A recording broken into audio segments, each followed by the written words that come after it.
ለስድስት ዓመት 6 ፕሮጀክቶችን ያስረከበው ቴምር ፕሮፐርቲስ በተመረጡ ሳይቶች ላይ እስከ 35% የሚደርስ እውነተኛ ቅናሽ እንካችሁ ብሏል። ቤተ መንግስትን ጎረቤት ባደረገችው አዋሬ ከባለ 1 እስከ ባለ 3 መኝታ በተለያየ የካሬ አማራጭ እየሸጥን ነው። 121 ካሬ ጠቅላላ ዋጋው 12,947,000 ብር በቅድመ ክፍያ 2,589,400 100% ለሚከፍሉ ደግሞ የ35% ቅናሽ ተደርጎ በ8.4 ሚሊዮን ብር ባለ 3 መኝታ 150 ካሬ ጠቅላላ ዋጋው 16,050,000 ብር ቅድመ ክፍያ 3,210,000 ብር ሙሉ ለሚከፍሉ የ35% ቅናሽ ተደርጎ 10.4 ሚሊዮን ብር መግዛት ይችላሉ። የዲፕሎማቶች መኖሪያ በሆነችው ሳር ቤት ከአፍሪካ ህብረት በቅርብ ርቀት ላይ በምትገኘው ቡልጋሪያ ከስቱዲዮ እስከ ባለ 3 መኝታ ቤት በተለያየ ካሬ አማራጭ አቀርበናል። በተጨማሪም በገላንና በቡልጋሪያ ሳይቶቻችን ላይ በዘመናዊ የንግድ ሞሎቻችን ውስጥ የንግድ ሱቆችን ከቅድመ ክፍያ 500,000 ብር ጀምሮ ከ2.5 ሚሊዮን ብር ጠቅላላ ክፍያ ጋር እየሸጥን እንገኛለን። ይፍጠኑ። በ0910 47 38 79 ወይም በ0991 81 33 32 ላይ ሃሎ ይበሉን። ቴምር ፕሮፐርቲስ።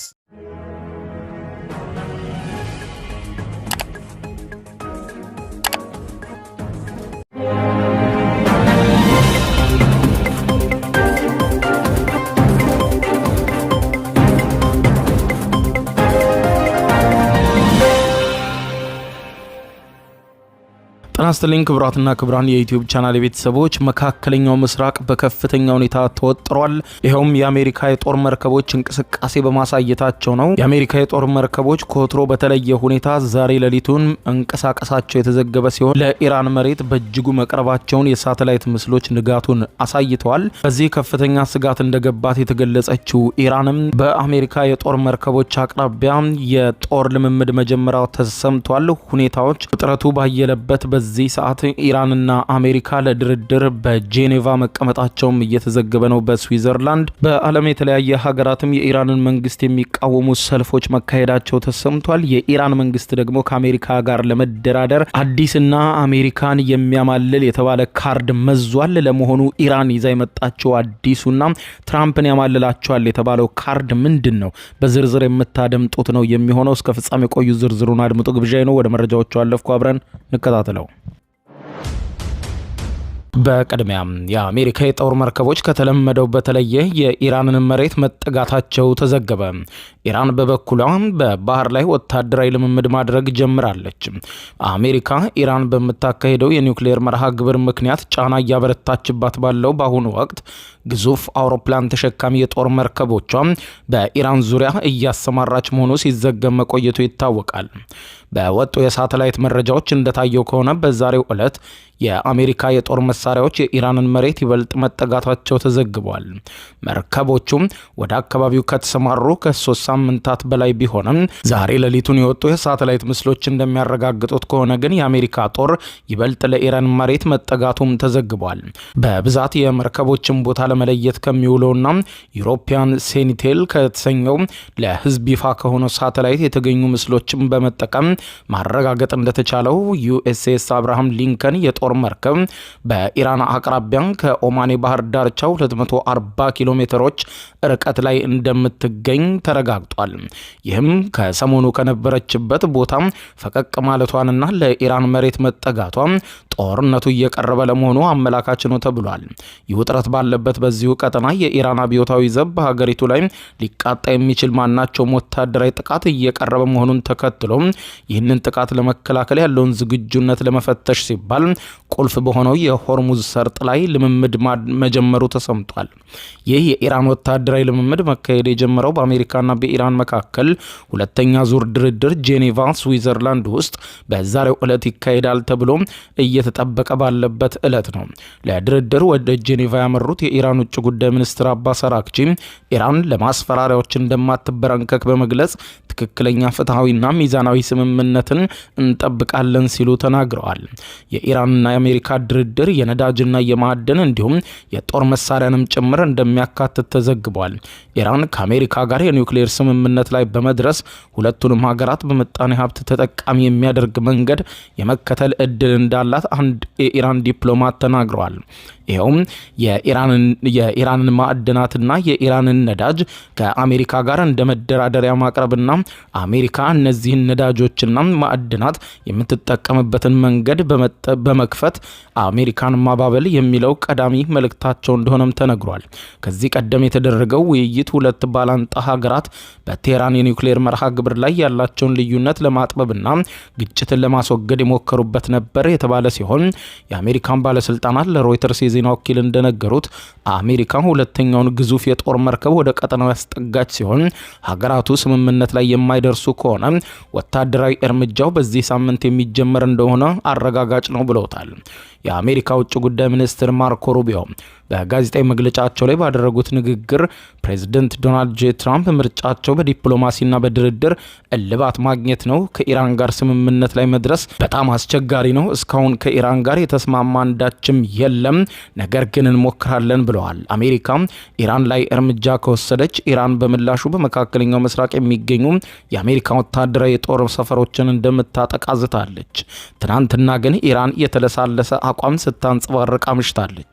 በኢራን ውጭ ጉዳይ ሚኒስትር የምጣኔ ሀብት ዲፕሎማሲ ምክትል ዳይሬክተር የሆኑት ሐሚድ ጋንባሪ ስምምነቱ ዘላቂነት እንዲኖረው አሜሪካም በምጣኔ ሀብት ተጠቃሚ መሆን አለባት። አሜሪካም የኢራንን ነዳጅና የኢራንን ማዕድን የምትጠቀምበትን መንገድ እንከፍትላታለን ብለዋል።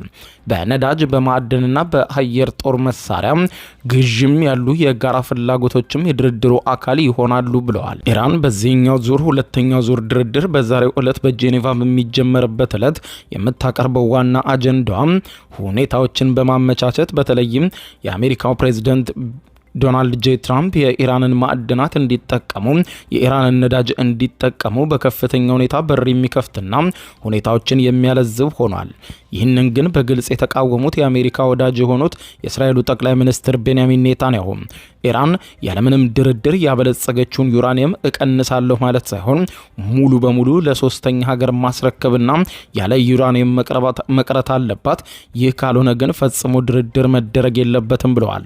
ጠቅላይ ሚኒስትር ቤንያሚን ኔታንያሁ በኢየሩሳሌም ባደረጉት ንግግር በአሜሪካና በኢራን መካከል በሚካሄደው የኒውክሌር ድርድር ወቅት መኖር ስላለባቸው ቅድመ ሁኔታዎች ዘርዝረዋል። ሁሉም የበለጸጉ ዩራኒየሞች ከኢራን መውጣት አለባቸው ያሉት ኔታንያሁ ምንም የማበልጸግ አቅም መኖር የለበትም፣ እቀንሳለሁ ያለችውን ነገር ሰምቻለሁ፣ መቀነስ አይደለም ሙሉ በሙሉ ማቆም ነው ያለባት ብለዋል። ኔታንያሁ ይህንን ያሉት የኢራንና የአሜሪካ መንግስት ባለስልጣናት በዛሬው ዕለት ሁለተኛውን ዙር ድርድር እንደሚጀምሩ በተናገሩበት ወቅት ነው። ኢራን የኒውክሌር ስምምነት ላይ ለመድረስ አሜሪካ ማዕቀቦችን የምታነሳ ከሆነ ለማመቻቸት ዝግጁ መሆኗን የኢራን ምክትል የውጭ ጉዳይ ሚኒስትር ማጂድ ታክት ራቫንቺ በመገናኛ ብዙሃን መናገራቸው ይታወቃል። ይሁን እንጂ ኢራን ምንም የዩራኒየም ማበልጸግ የለባትም የሚለው ፈጽሞ ኢራን እንደማትቀበለው ከወዲሁ ገልጻለች። በዚህ እንዳለ ኢራን በውጥረት ላይ ባለችበት በአሁኑ ሰዓት በአውሮፓ አብዛኛው ሀገራትና በአሜሪካ የኢራንን መንግስት የሚቃወሙና የኢራን የቀድሞውን መንግስት የሚደግፉ ሰልፎች መካሄዳቸው ተዘግቧል። የኢራን የቀድሞውን ንጉስ ልጅ ዓለም አቀፍ የተግባር ቀን ሲሉ ያስተላለፉትን ጥሪ ተከትሎ በተለያዩ የዓለም ሀገራት በመቶ ሺዎች የሚቆጠሩ ሰልፈኞች የኢራንን መንግስት በመቃወም አደባባይ ወጥተዋል። ሬዛ ፓላቪ በሙኒክ 250 ሺህ ለሚገመቱ ሰዎች ንግግር ሲያደርጉ የኢራን አብዮታዊ አገዛዝ አያቶላ ከስልጣን እንዲወርዱ ጥሪ አቅርበዋል። በንግግራቸውም በቅርቡ በሀገሪቱ የተካሄደውን ህዝባዊ ተቃውሞ ተከትሎ የደረሰው እስር፣ አፈናና ግድያ እንቃወማለን ያሉ ሲሆን በሙኒክ በሎስ አንጀለስና በቶሮንቶ ከፍተኛ ቁጥር ያላቸው ሰዎች አደባባይ በመውጣት በኢራን መንግስት ላይ ያላቸውን ተቃውሞ ሲያሰሙ ታይተዋል። በቁጥር ትንሽ ቢሆኑም በእስራኤል ዋና መዲና በቴል አቪቭ፣ ሊዝበን፣ ሲድኒ፣ ለንደንም ተመሳሳይ ሰልፎች ተካሂደዋል። የመብት ተሟጋቾች በሀገሪቱ የተከሰተውን የኑሮ ውድነት ተከትሎ በሀገር አቀፍ ደረጃ በተካሄደው ተቃውሞ የመንግስት የጸጥታ ኃይሎች 6000 ያህል ሰዎችን ገለዋል ብለዋል። ፓላቪ ለተሰበሰበው ህዝብ የመጀመሪያ መልእክቴ በሀገር ውስጥ ላሉ ጀግና ታጋዮች ቀጥሉበት፣ ወገኖቻችሁን አብረናችሁን የምንላቸው ብቻችሁን እንዳልሆናችሁ እወቁ። እናም በዚህ ትግል ዓለም ከጎናችሁ ነው። በአስቸኳይ የአያቶላው መንግስት መውደቁ አይቀርም። በቅርቡ አዲስ ነገር ትሰማላችሁ ሲሉ ተናግረዋል። አያይዘውም ለአሜሪካ ባስተላለፉት መልእክት ጊዜው ቀርቧል፣ አሁኑኑ አሜሪካ እጇን አስገብታ የአያቶላን መንግስት ትጣል ሲሉ ተማጽነዋል። በሌላ ዜና በአፍሪካ ቀንድ ሚናዋ እየጎላ የመጣው ቱርክም በከፍተኛ ሁኔታ መነጋገሪያ መሆኗ ተዘግቧል። ከኢትዮጵያ ጋር የጠበቀ ግንኙነት ያላት ቱርክ ባለፉት ዓመታት በአውሮፓ፣ በአፍሪካ፣ በመካከለኛው ምስራቅና በደቡብ ምስራቅ እስያ ውስጥ በተለያዩ መስኮች ቀላል የማይበሉ ተሰሚነትን እየገነባች ነው ያለው የቢቢሲ ዘገባ በዓለም ዙሪያ በንግድ በኢንቨስትመንትና በወታደራዊ መስኮች ያላትን ተጽዕኖ እየሰፋ የመጣው ቱርክ ግጭቶችን ለማስቆምና ሰላማዊነትን እንዲወርድ የሚደረጉ ጥረቶች ውስጥ አስተዋጽኦ ስታደርግ ቆይታለች ይላል። ቢቢሲ አክሎም በአፍሪካ ቀንድ አካባቢ የተጠናከረ የመጣውን ውጥረት በከፍተኛ ሁኔታ የምዕራባውያንና የመካከለኛው ምስራቅ ሀገራት ትኩረትን በሳበበት በአሁኑ ወቅት የቱርኩ ፕሬዝደንት በአካባቢው ባለው ሁኔታ ውስጥ ዋነኛ ተዋናይ እንደሆኑ ሁለት ሀገራት በዚህ ሳምንት ጉብኝት ያደርጋሉ። በዚህም መሰረት በዛሬው ዕለት ረሲፕ ጣይብ ኤርዶዋን ወደ ኢትዮጵያ ይገባሉ ተብሎ ይጠበቃል። ፕሬዝደንቱ ኤርዶዋን የቅርብ ወዳጅ በሆኑት ሁለቱ ሀገራት በሚያደርጉት ጉብኝት በጋራ ጉዳዮች፣ በቀጠናዊና ዓለም አቀፍ ጉዳዮች ላይ ከመነጋገርም ባሻገር የተለያዩ የስምምነት ሰነዶችን ከኢትዮጵያ ጋር ይፈራረማሉ ተብሎ ይጠበቃል። ፕሬዝደንቱ በጉዟቸው እቅዳቸው ምን ያህሉ እንደሚሳኩ ወደፊት የሚታይ ቢሆንም እስካሁን ቱርክ የተሳተፈችባቸው የሰላም ጥረቶች ውጤት ምን አስገኙ፣ ምንስ ተግዳሮት ገጠማት የሚለውን ቢቢሲ ተመልክቷል። በተለያዩ ቀጠናዎች የሚገኙ ባላንጣ ሀገራትን ወደ አንድ ለማምጣት የተለያዩ ጥረቶችን ስታደርግ የከረመችው ቱርክ ከቅርብ ዓመታት ወዲህ በዓለም አቀፍ መድረክ ላይ ያላት የአሸማጋይነት ሚና ለማሳደግ የምታደርገው ሙከራ ጨምሯል። አንካራ ኢትዮጵያና ሶማሊያን፣ ዩክሬንና ሩሲያን፣ ታሊባንና ፓኪስታንን በማሸማገል ረገድ ከፍተኛ ሚና መጫወቷ ሲዘገብላት የቱርክ ባላንጣዎችን የማሸማገል ጥረት አንካራ ገንቢ ሚና ያላት እንዲሁም ለዓለም አቀፍ መረጋጋት አዎንታዊ አስተዋጽኦ የምታደርግ ሀገር ሆና እንድትታይ ያስችሏታል ይላል የቢቢሲ ዘገባ።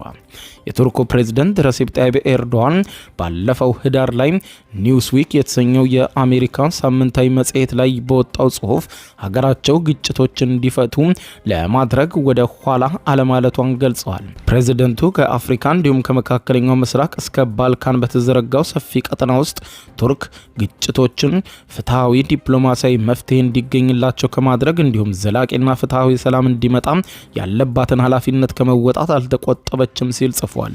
የውጭ ጉዳይ ሚኒስትሩ ቱርክ በዓለም አቀፍ የሰላም ሽምግልና መስክ መሪነቱን የመያዝ ፍላጎትና ዓላማ እንዳላት ይገልጻሉ። የፕሬዝደንቱ የኮሚኒኬሽን ኃላፊ ደግሞ ቱርክ ዓለም አቀፍ ቀውሶችን ለመፍታት ቁልፍ ሀገር እንደሆነችም ይገልጻሉ። ምንም እንኳን ይህ ትጋት ተደጋግሞ ቢገለጽም በቅርብ ጊዜ ወደ አንካራ የአደራዳሪነት ሚናውን ለመወጣት የምታደርገው ጥረት እንቅፋቶች በዝተውበታል ይላል። በተለይም የሩሲያና ዩክሬን ጦርነትን ለመቋጨት ጠንካራ ፍላጎት ያላቸው ኤርዶዋን የመሪዎች ጉባኤ ለማስተናገድ ፍላጎታቸው ቢሆንም በቅርብ ጊዜያት በሞስኮና ኪየቭ መካከል የተደረጉ ንግግሮችም የተስተናገዱት አቡዳቢ ውስጥ ነው። በተመሳሳይ ቱርክ በያዘችው የካቲት ወር የተካሄደው የአሜሪካና የኢራን ወሳኝ ድርድርን ለማስተናገድ ከፍተኛ ፍላጎት የነበራት ቢሆንም በመጨረሻ ግን ውይይቱ ኦማን ውስጥ ተካሄዶ አሁን ደግሞ በስዊዘርላንድ ቀጥሏል። ከቅርብ ዓመታት ወዲህ ቱርክ አጎራባች በሆኑ አካባቢዎች ላይ በሰፊው ቀጠና ውስጥ ያሉ ባላንጣዎችን አሸማግላለች። ለሶማሌላንድ እውቅና ያሰጣል የተባለው የአዲስ አበባና ሀርጌሳ ስምምነት መፈረምን ተከትሎ በሶማሊያና ኢትዮጵያ መካከል ተፈጥሮ የነበረውን ውጥረት መፍትሄ ያገኘው በቱርክ አሸማጋይነት እንደነበረ አይዘነጋም። አሁን የቱርኩ ፕሬዝደንት ረሲፕ ጣይብ ኤርዶዋን ወደ ኢትዮጵያ ብቅ ማለታቸው በቀጠናው ላይ የፈለጉት አንዳች ትልቅ ነገር እንዳለ አመላካች ሆኗል። ጉዳዩን አስመልክቶ ከሰዓታት በኋላ በሚደረጉ ሁኔታዎች ዝርዝር ጉዳዮች የሚታወቁ እንደሚሆን ተመልክቷል። ክቡራን አድማጮች ለሰዓቱ ብታደምጧቸው መልካም ናቸው ያልኳቸው አጫጭር መረጃዎች እነኚህ ናቸው። ከሰዓታት በኋላ በሌላ መረጃ ተመልሰን እስከምንገናኝ በያለንበት የዓለም ዳር ቸር እንቆይ።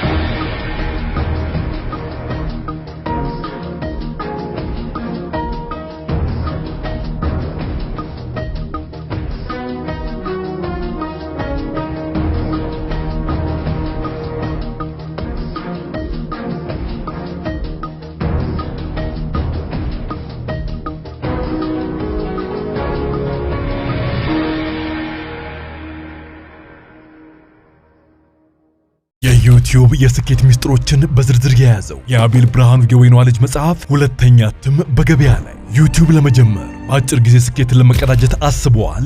ዩቲዩብ ብጀምር ስንት ብር አገኘሁም ብሎ አስበዋል? እንግዲያውስ በዩቲዩብ 2 የወርቅ 3 የብር ሽልማቶችን ያገኘው የአቤል ብርሃኑ የወይኗ ልጅ የዩቲዩብ ሚስጥሮች መጽሐፍ በዝርዝር ሁሉንም ያብራራሉታል። ዛሬውኑ ገዝተው ህልሞን እውን የሚያደርጉበትን የዩቲዩብ የስኬት መንገድ ይጀምሩ። በሀገር ቤት አከፋፋይ አዲስ አበባ ሜክሲኮ ኮሜርስ መጽሐፍት መደብር። በውጭ ሀገራት ለምትገኙ ከአማዞን ላይ ብታዙ በቀናት ውስጥ ደጁ ይደርሳል። የአማዞን ሊንኩን እዚህ ቪዲዮ ኮሜንት ላይ ያገኙታል። የዩቲዩብ ሚስጥሮች፣ ዘመኑ ጋር ተፈላጊ መጽሐፍ።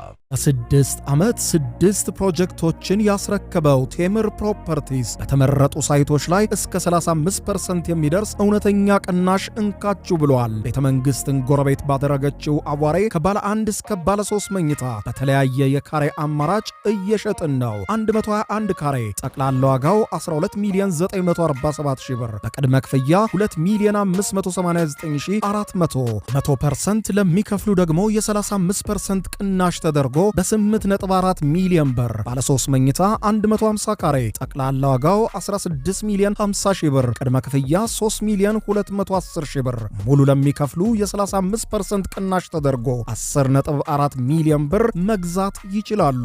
የዲፕሎማቶች መኖሪያ በሆነችው ሳር ቤት ከአፍሪካ ህብረት በቅርብ ርቀት ላይ በምትገኘው ቡልጋሪያ ከስቱዲዮ እስከ ባለ 3 መኝታ ቤት በተለያየ ካሬ አማራጭ አቀርበናል። በተጨማሪም በገላንና በቡልጋሪያ ሳይቶቻችን ላይ በዘመናዊ የንግድ ሞሎቻችን ውስጥ የንግድ ሱቆችን ከቅድመ ክፍያ 500,000 ብር ጀምሮ ከ2.5 ሚሊዮን ብር ጠቅላላ ክፍያ ጋር እየሸጥን እንገኛለን። ይፍጠኑ። በ0910 47 38 79 ወይም በ0991 81 33 32 ላይ ሃሎ ይበሉን። ቴምር ፕሮፐርቲስ